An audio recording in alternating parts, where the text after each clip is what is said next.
right, you're welcome back from that wonderful break. There you have it, the game between the Enugu Rangers and the Shooting Stars Football Club. A fantastic game, and the victory went in favor of the home side, Enugu Rangers. Let's move away from that and let's talk the camp of the Super Eagles. At this point in time, we have 18 players in camp, and as earlier, towards the night and this morning, we got the report that Maduka Okoye already arrived at the camp for the Super Eagles. But there you have it on the screen. We have Calvin Bassey, Alex Iwobi, Samuel Chukwueze, Tolulope Dare, Olalekan Olusegun, Wilfred Ndidi, Moses Simon, William Troost-Ekong, Benjamin Fredericks, Chidozie Awaziem.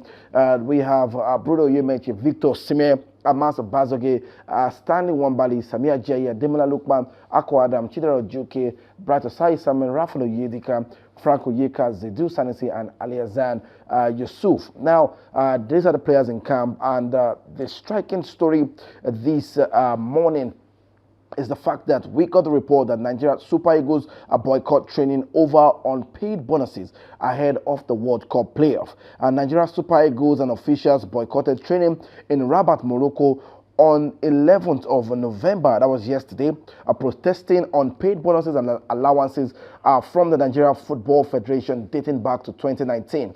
The action took place 2 days before the semi-final playoff match against Gabon for the 2026 FIFA World Cup sport.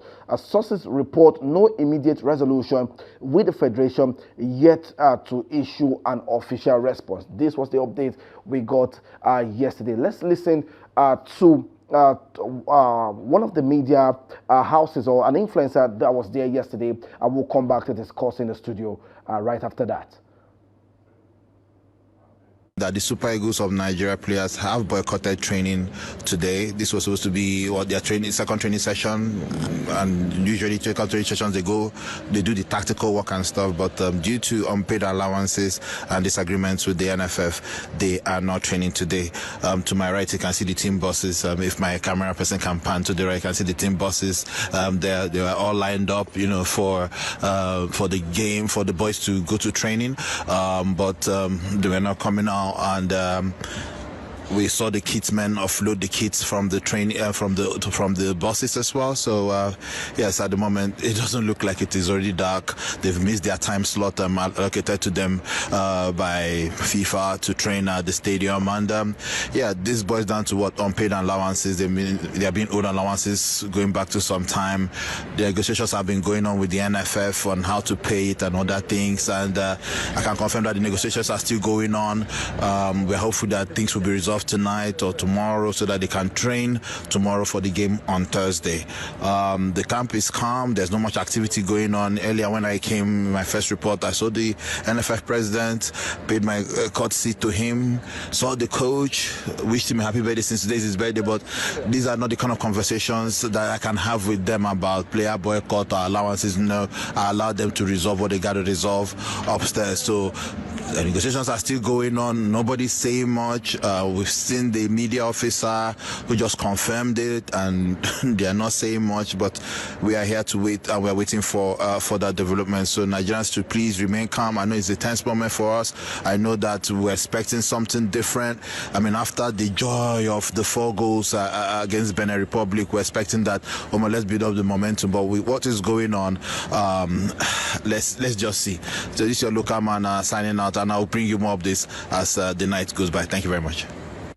All right, there you have it, Samson Balogun. Yesterday, we got the reports, a real sad situation. We're just 1 game to go, and we are getting this report at this point in time. Samson Balogun, what's it like, and the mindset of the players right now, the situation of the Super Eagles, what's happening? Are we going to go ahead with this game?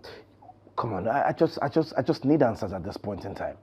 Well, the problem is not far-fetched. It's just things we should have addressed a long time ago that we left unattended to, and it's coming back to haunt the leadership of the NFF. Now, why did I say that? You see, when you misappropriate funds, I mean, you have no idea in space when it's time for you to cough out those funds you misappropriate.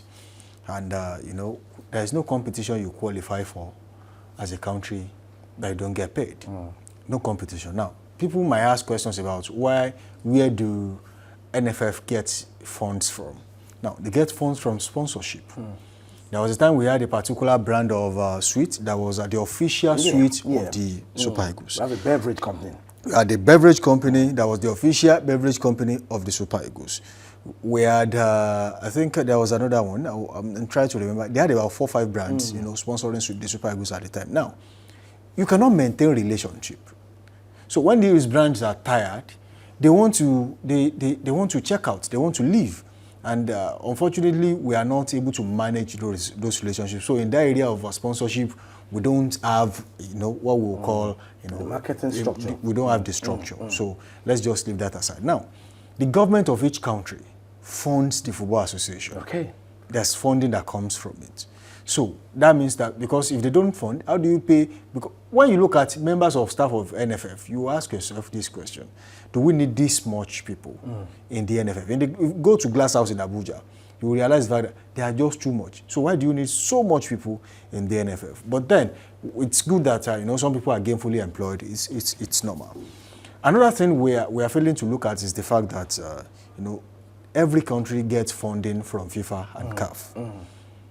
Yes, they get money from FIFA and CAF. For every competition you qualify for, you get paid. You see, when they say, oh, the winner goes home with $2 million, right? It is not because you have won the trophy alone. It is because of your accumulated participation in the tournament until the final phase, which eventually you won. That's how it accumulated to $2 million. So if you participated in the group phase, you get paid for coming to the group phase. Even if you lose all the games, you get paid. Now, if you win some of your games, you qualify for the next round. For qualifying for the round of 32 or round of 16, you get paid. So after round of 32, for qualifying for the round of 16, you get paid. Down to the quarterfinals, semi-final, even if you play in the final, you get paid, whether you lose or you win. Now, you now get more money. As a winner, you get more money than the team that played in the semi-final, right? The team that played in the semi-final gets more money than the teams that played in the quarterfinals. So that's the hierarchy. So regardless of whether you lost all your games, you still get an amount of money that comes into covers of the stage, which is enough to cover the allowances of you coming to the tournament if it is well managed. But unfortunately, in Nigeria, we spend so much money. See, when they budget for things, yes, we want to spend $100 million to execute this particular competition. Yes, there's always a budget. Oh, we are going. We are paying. You see, what we apply the fire brigade approach in Nigeria, and it backfires. How do you take all the players from Ibadan, from Abeokuta, from Kano, from Port Harcourt, and you take them to Morocco? And it's until you get to Morocco that you begin to negotiate. Oh, if you win a game, we are paying you $50,000. If you win a game, we are paying you $2,000. No, there should be a structure before you leave. So whoever doesn't want to go with you will drop along the line. It's not by force, right? You don't force players to play for a national team. You don't force a national team to pick a player. So what this means is that when you are leaving, you send out a proposal to every invited players. Oh, you are going to this particular tournament. We are paying you so amount of money for winning. These are your match bonuses. These are your win bonuses. This is what you get if you win the tournament. All that will be written. Countries like Argentina don't have this kind of. Have you seen them discuss issue of money?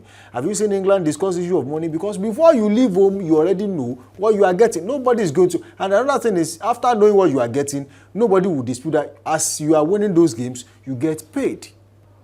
It is only in Nigeria that when they want to pay you your match bonuses, especially in competitions, they give you cash. So they now take cash to Super Eagles camp and start giving them dollars. That's madness. It shouldn't happen. It's an aberration. Nobody does that anymore. You cannot find that in the UK. You cannot find that in Russia. Nobody pays anybody cash as match bonuses anymore. But in Nigeria, we still do it. They carry cash. So they want to give them dollars. You see, I really think that there are a lot of things to be corrected. But unfortunately, so many people will now blame the players. Oh, Shebi, you know that we have an important game to play. We have this, you have that. How do you explain in plain terms that someone has been held since 2019, has not been paid in 2025, and you expect that? How do you beat a child and expect that child not to cry? So since 2019, we are talking Amaju Pinnick era. That's towards the AFCON era. We're talking of some players like some. And you played in the semi-final of the AFCON. AFCON, come on. Meaning you got paid. You got paid. So CAF does not delay funding. They don't delay. So FIFA will not delay paying you. So why are you delaying the payment of these players? That's the question. And okay, so now, so why do you promise them what you cannot afford? Let me take it to that route again. Because if you are making 3 million, let's say for example you are making 250,000 from a particular tournament you are going to play, your budget should be within 250,000. Right? Okay, you are not sure you are going to qualify for the next phase of the tournament. So we are playing the group phase. How much are we making the group phase? This is it. Oh, the government is supporting us with this social amount. We have sponsors. We have all this. So what is the budget? How much are we going to spend on hotel, on feeding, on match bonus, on allowances? All that will be put together. Oh, we are giving you this. But if we go to this extent of the tournament, you get also amount of money. That's where bonuses come from. I'm trying to phantom the whole process. So if the cameras are panning to my face and you're wondering why my heads are down and low, I'm wondering, the game is tomorrow and we are talking about this situation today. And I'm wondering, so my question now is, Samson Balogun, these players, when they fly from their club side, are they payments that goes to them to say, come from your club side to come represent the country, or is from their pocket this money is coming from? You see, most of the times the NFF buys the tickets. They buy the tickets. But some of these players don't fly, they don't come to the camp with, going by public flight because there can be cancellation and likes and might be delay. So some of them do private jets. I know there was a time Victor Osimhen and some of these players, they met in the UK, they came, about 6 of them, they came back together to Nigeria on a chartered flight. Sometimes your team, let's say you play for a team that is, has a lot of money, they might say, oh, because we don't want you to go through stress. It's certain form now that has Chukwueze, Kevin Bassett, and right. So they give you a private jet, take them to Nigeria, then bring them back. It happens, but not all the time. Exclusively in some cases, this do happen. So, and some of these players are financially buoyant enough. How much does it cost? Maybe 40,000-50,000 US dollars to take you down to Nigeria. That's equivalent to a week wage of a particular player. So if they do 10,000, they will be in Nigeria in no time. So it's sometimes done like that. But if you book a ticket to come to Nigeria, just like when you are being called up, another thing they do for you is they send you tickets to come home. But I think at the point, there was an issue. I'm not really clear, so I don't want to say what I don't know. But at the point, it became sketchy that some players will have to pay for their own ticket and they get refunded one way or the other. But how do we find ourselves in this situation? And how do we move away from this situation? Because I cannot imagine that since 2019, a certain Amaju Pinnick is still in the FIFA governing body making decision for African football. You see, unfortunately, when you are in this situation, right, you can only pick the best out of the worst. So if you don't have too much, right, let's say you have 4 bad eggs and you need egg badly, you pick the best of the 4 bad eggs, right? One has to be a little bit better out of the 4. So that's what I'm saying. Of all the people we have on ground, when we talk about sports and football in particular in Nigeria, FIFA still sees Amaju Pinnick as as arguably the best as we speak. Unfortunately, he's not. You see, when you find yourself in a situation where you have to pick, between what's available, not what you can get. This is what is available. Just pick from here. So that's what we get. They have been saddled with the responsibility to get things done. Unfortunately, they have done nothing. Nothing. I don't think any one of them, the last 20 years, has helped Nigerian football. They only came, we have had the era of Solomon Dalong, Aminu Maigari, Bolaji Ojuoba, we have had Amaju Pinnick, Musa Gida, I want to remember his name, Gusso, whatever. We have had so many people who have been saddled with, the responsibility. And then there was a time when Ogunjobi too was in charge. Some of them were indicted by FIFA not to touch anything football for a certain number of years. They took bribe. You can imagine, you want to vote for countries that will host the World Cup, and then you took bribe. and then you were banned as a Nigerian, representing Nigerian interests on the table of the World Football Governing Body. Unfortunately, that's the situation. But when you look at how we do things in Nigeria, we don't prepare for the future. So many people will say, oh, why now? The players should have just gone ahead and played the game and then they will discuss this later. I mean, you only fight when you have a advantage. When you are in a situation to get what is rightfully yours and get it without blinking an eye. These guys don't care. If you like, don't call us tomorrow. We are not coming. If you call us, we will come. But then pay us what is rightfully ours. You see, I was talking to someone the day before yesterday. I think Osare Numa Saba was there. We were talking about a family member who, when she renders a service for me, I pay in full. In fact, I pay extra.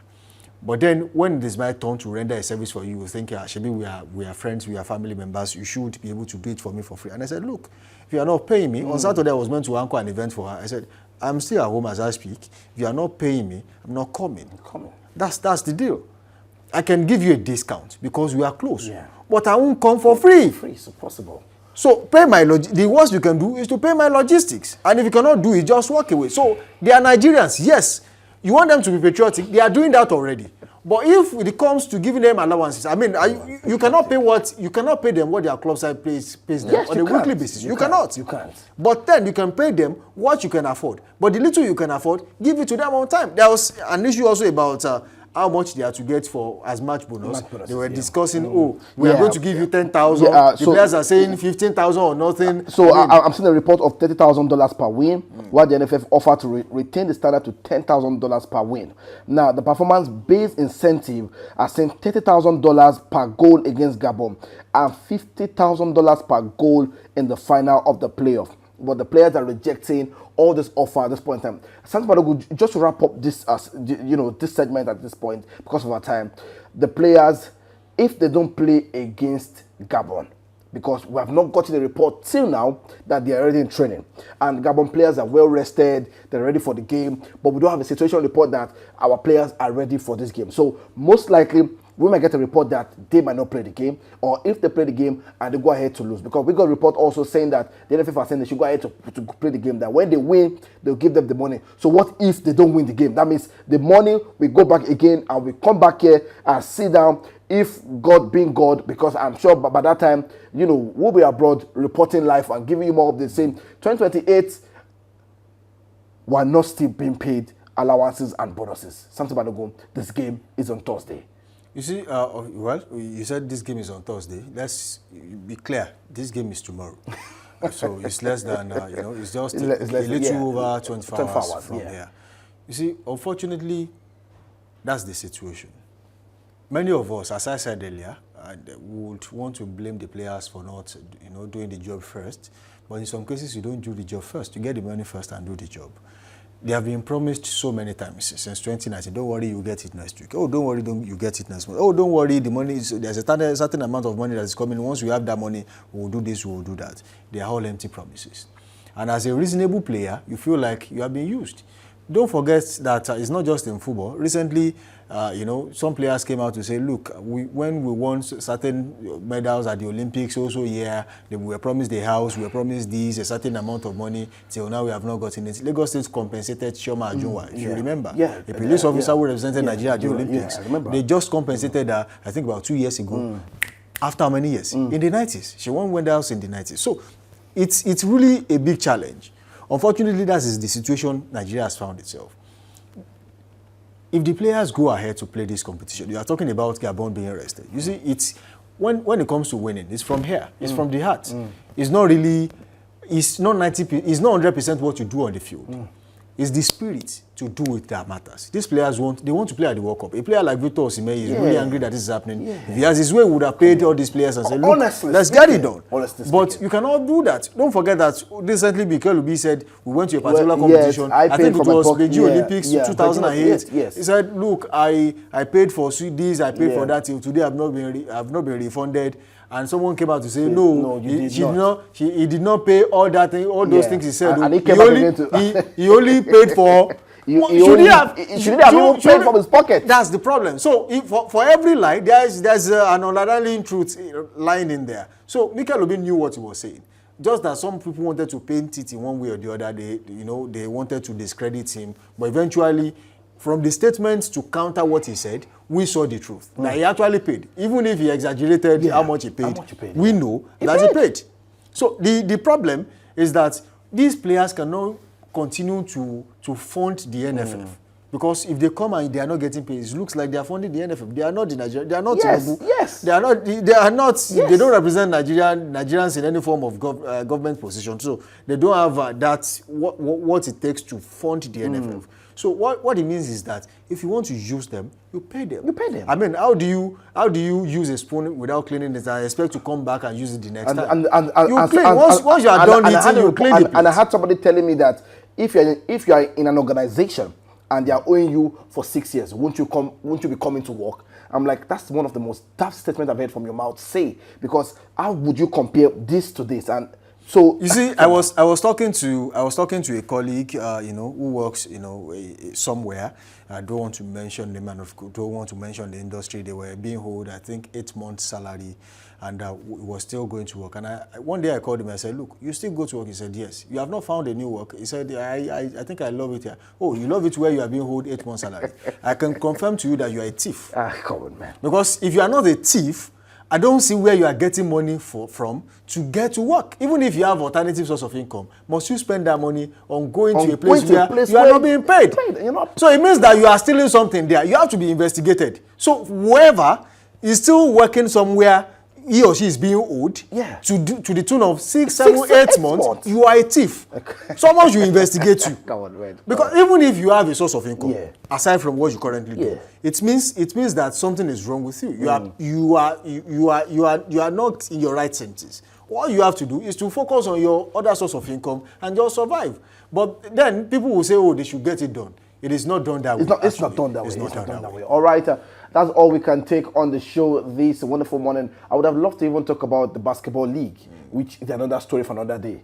But we'll be back here tomorrow to discuss that on the show because of our time. We hope the situation will turn around for the Super Eagles. Well, maybe before 5 p.m. 5 p.m. We should get a good news coming from that end, and we hope for the very best for them ahead of that big clash against Gabon tomorrow. That's all we can take on the show. Samson Malago, I say a big thank you to you for giving us your wisdom on situations like this. Also, you can drop your comment in the comment section right there. Also, make sure you subscribe, make sure you follow, make sure you like, and make sure you share. This is Dominion Television. This is Dominion Sport, where we give you undiluted report. I remain a Bay Paul to the one me. Have a fantastic day and stay blessed.